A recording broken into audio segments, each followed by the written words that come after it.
Attention! If you're a senior, a green card holder, a naturalized citizen, or anyone who files taxes in the United States and still has money or accounts outside the country, you need to hear this.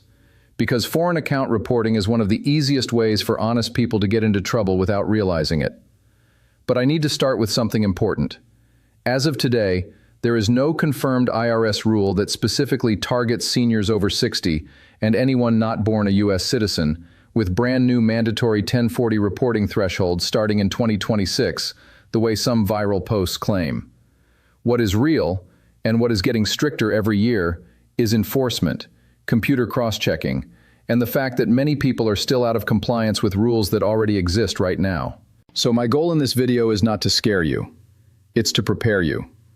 Because whether or not the IRS adds new questions in the future, the reporting obligations for foreign accounts and foreign income can already affect your tax return, your savings, and, if you're applying for immigration benefits, your timeline and scrutiny level.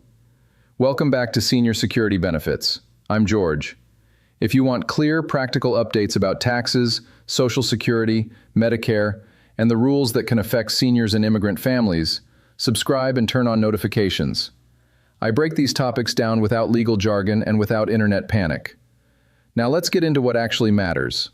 What the rules are, who they apply to, why seniors and immigrants get caught more often, and the steps you can take now so you don't get blindsided later. Here's the foundation you must understand. The United States is unusual because it expects many taxpayers to report worldwide income, not just U.S. income. If you are a U.S. citizen, that generally includes worldwide income even if you live abroad. If you are a green card holder, you're usually treated as a U.S. tax resident, and you generally report worldwide income as well. If you meet the substantial presence test, you may also be treated as a resident for tax purposes depending on your situation. That's why people who immigrated to the U.S. or spent years working in other countries often have reporting issues. They don't think a small account back home has anything to do with the IRS, but under U.S. rules it often does. And there are two major reporting systems that create most of the problems. The first is the FBAR, which is not filed with your 1040 at all. FBAR stands for Foreign Bank Account Report, and it's filed electronically as FinCEN Form 114.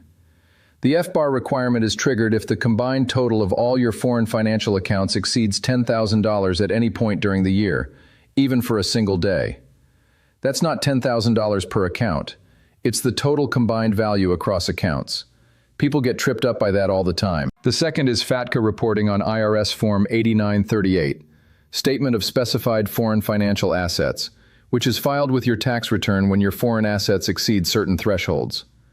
Those thresholds depend on your filing status and whether you live in the U.S. or abroad. For example, many U.S. resident single filers see thresholds like $50,000 at year-end or $75,000 at any time during the year, and married filing jointly often sees higher thresholds like $100,000, $150,000. But these numbers vary by circumstances, and they can change, so always verify the current IRS instructions for your filing situation. Now here's why this matters even more going forward.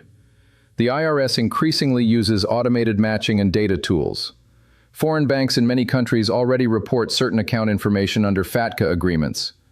Your answers on your return, your Form 8938 if required, and your FBAR filings can be compared. If you check yes to certain foreign account questions but don't file required forms, or if numbers don't line up, you can trigger notices. And even if you never get audited, a mismatch can create years of stress. So what counts as a foreign account or foreign asset? This is where a lot of seniors and immigrants make innocent mistakes. People picture a huge offshore investment account.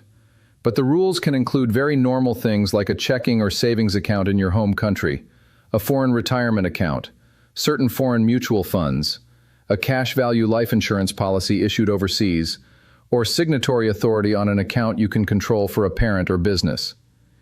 Even an account you don't use anymore can matter if it still exists and crossed a threshold at any time during the year. Now let's talk about the immigration angle, because this is where stakes can feel higher for many families.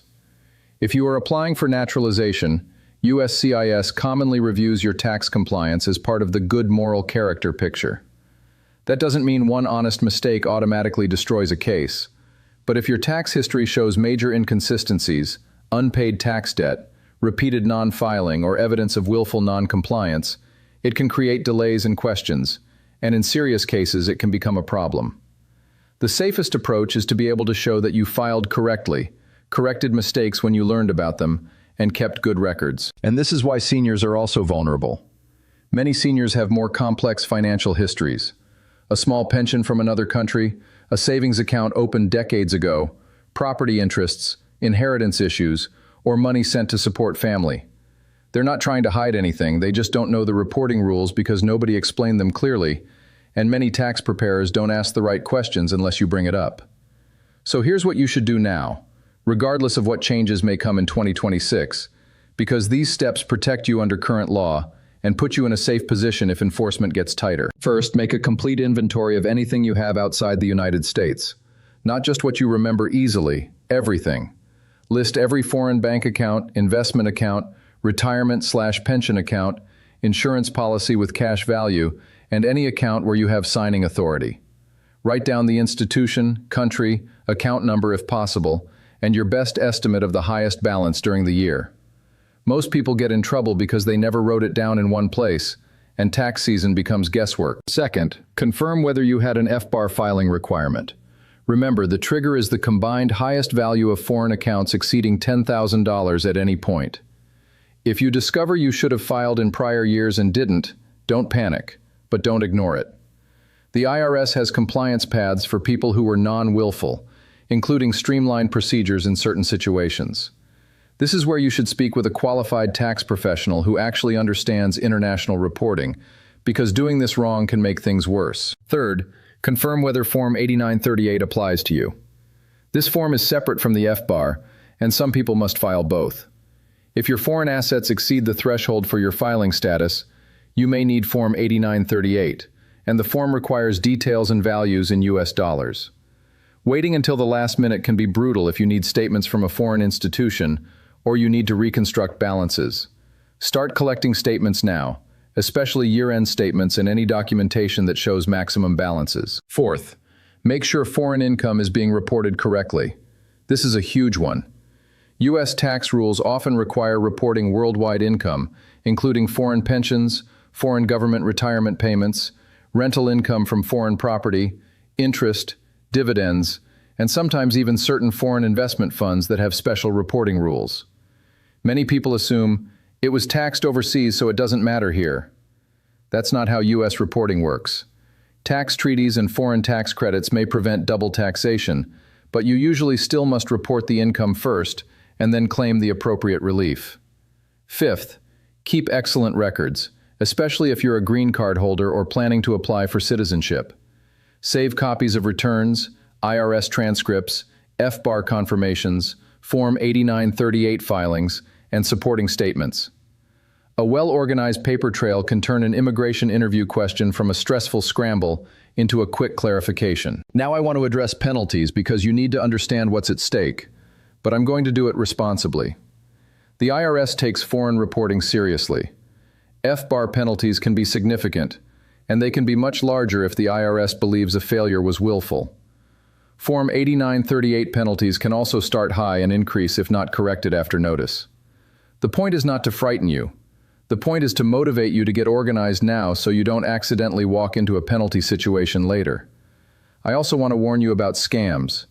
Whenever new IRS rules go viral, scammers follow. The IRS will not email you threatening arrest. The IRS will not demand gift cards, crypto, wire transfers, or fees to fix your tax account. If someone contacts you claiming you must click a link to report your foreign accounts, do not click. Go directly to irs.gov or consult a professional through known, reputable channels. Let me give you a real-world example so you can see how innocent this can be. Imagine someone who has lived in the U.S. for 20 years and keeps a $15,000 account in their home country for family emergencies. They never filed an FBAR because they thought it was only for the wealthy. Then they apply for citizenship and are asked about financial history and tax compliance. Suddenly, that small account becomes a stressful problem, not because they were hiding money, but because they didn't know the rule and can't show clean compliance. The best time to prevent that is before it becomes a crisis. Now let's recap the truth in one sentence. Even if you never hear another word about 2026 new rules, The U.S. already has strict foreign income and foreign account reporting requirements, and enforcement is increasingly automated. So getting organized now is the smart move. If you want, I can do a follow-up video where I walk through a simple checklist of what documents to gather, what questions to ask your tax preparer, and the most common small accounts that people forget to report. And if you're a green card holder planning for citizenship, I can also cover what USCIS usually looks for in tax history and how to avoid delays. As always, this video is general information, not tax or legal advice.